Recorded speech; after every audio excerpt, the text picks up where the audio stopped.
You're not a real gardener until you've killed lots of plants.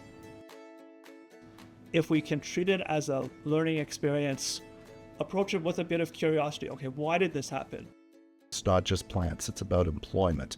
It's about well-being. It's about skills development.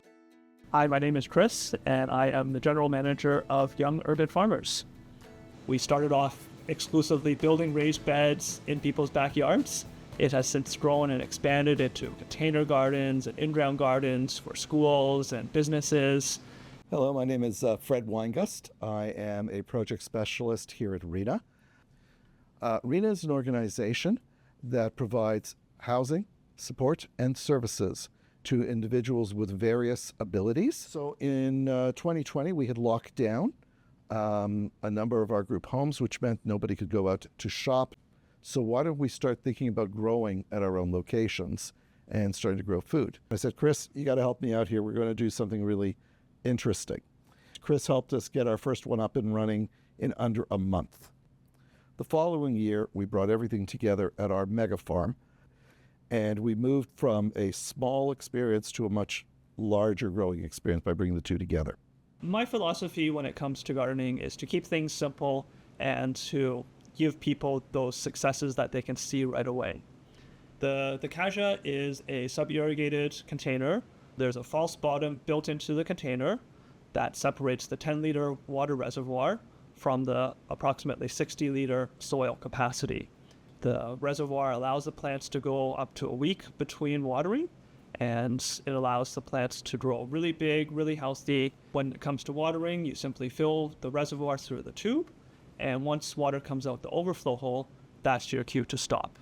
Having a visual cue for people who have different abilities was a perfect way of saying, you'll never overwater. They were always worried about doing too much, and it was perfect. It really showed them that they can't ruin it. And when they started to see the plants growing and being successful, the confidence level went up. Going into this year, we have over 850 of these containers deployed within Reena and another 400 containers deployed out into our neighborhood partners. The only really tough thing we had to teach people was staking. And that is, when your tomato plants grow tall or your cucumbers grow tall, then you have to deal with that to give them space to grow vertically. Otherwise, they can become entangled with each other, and you're playing a lot of hide and go seek to try and find the missing cucumber. One of my favorite parts is seeing the joy and the happiness that comes from growing, harvesting, and eating something that you hands-on had involvement in right from day one. For many people, it comes from planting the seeds to pulling out the radish or picking the peas or picking the tomatoes and eating it fresh from the garden and still warm in the sun. If you are of the Jewish faith, you have been commanded by God to maintain certain rules of what's called kashrut, of being kosher. A tomato is a tomato, a cucumber is a cucumber. But a kosher leafy green, that's unique. I brought Chris over when we brought the head chef of Meals on Wheels to one of our locations where we were growing leafy greens. And you remember, that was our first harvest. We were cutting, we said, okay, now we're going to take them back to Bernard Patel. And the second that the leafy greens arrived at the door, the kosher supervisor said, stop, it's not coming in. What do you mean it's not coming in? We just grew this. This is great. He says, no, we have an edict that says, I'm sorry, we cannot accept leafy greens that were grown organically. I said, why? And he says, because we have an issue with bugs. And if you're growing outdoor and you're in dirt, we have to go through this whole examination process. And it seems that it's even worse when we're dealing with organic. So we couldn't sell them what we had grown. You can still eat it. It just means it doesn't carry a rabbinical seal. So we looked at that and said, this isn't a problem. This is a challenge. We started exactly a year ago. The container itself landed on March 16 of 2023. We did custom construction in Winnipeg for it. And as part of that, we also worked with the Rick Hansen Foundation to make sure that the container itself was wheelchair accessible, because some of our individuals, whether they use walkers or wheelchairs, we wanted to make sure that we weren't excluding anybody from participation. And now what we grow in our container after it goes through and is tested by the rabbis to make sure that they are bug-free, can now be put into the community, either sold at Sobeys or going directly to restaurants. We found in our second year was how desirable our eggplants were. I think it goes back to the freshness, knowing that within 24 hours or maybe within a few hours, 2, 3, 4 hours. The shortest that we had, I remember, from the time of the test result to the time it was actually on the table, these plants were alive 5 hours earlier, and now they were in the salads of these restaurants. We partnered with somebody who was already in the market for 6 years on kosher leafy greens and said, we can help you expand. At the same time, we would like you to publicize the fact that you are hiring and training Reena individuals to do what needs to be done. There are many different approaches, the backyard or front yards, a rooftop, a patio, a deck. My approach is really to start with the end in mind. What is the goal? Is it to grow as much in a small amount of space? Is it, like in Fred's example, to engage the community? Sometimes there are turnkey solutions where everything is provided, the container, the soil, the plants. For a few of my customers, I have a full service aspect as well, where my team and I, we help in all aspects from the planting to the harvesting. And for many people, as they become more comfortable, they're able to take on more of that work, to have that hands-on experience to do it themselves. So the market for urban farming, it's really variable. A school will have a very different reason of growing than a hotel or a restaurant. There's this whole idea also of different world crops and ethnic crops that might not be readily available at their local supermarkets. One unique plant that I grew a number of years ago was a cinnamon plant. And the really cool thing about that is that the leaves also have a cinnamon flavor.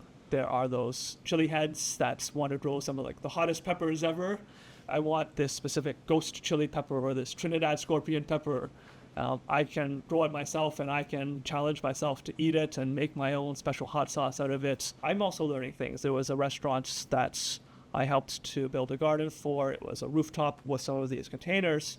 One of the unique herbs that they were requesting, which was brand new to me, was a Japanese herb, and I hope I get the pronunciation correct. The way that I say it is okahijiki. Having that garden, having those same crops, those same vegetables that you remember growing, or that your parents or that your grandparents were growing. A neighbor of a customer that I was talking to, he had his Greek olive trees. He had his fig trees that he would lovingly bring inside over the winter, take back outside in the summer, keep them growing year after year as a way to stay connected to the same foods that they were eating. I also think about my grandmother. When my family would go and visit her in Ottawa every summer, the whole backyard was all different Chinese vegetables.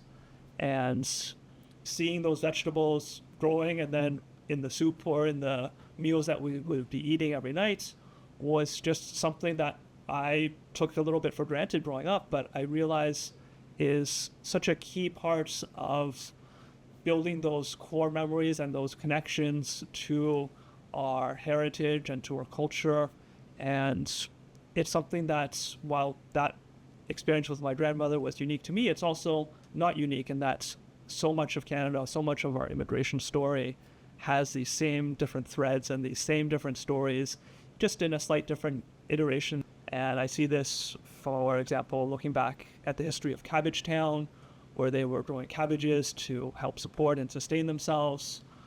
The same way you talk about Cabbage Town, I could talk about Kensington Market. That's where my father, after he came back as a survivor of the Holocaust, came to Canada and was living down there, and chickens and vegetables, other things. That's all, that's what Kensington was all about.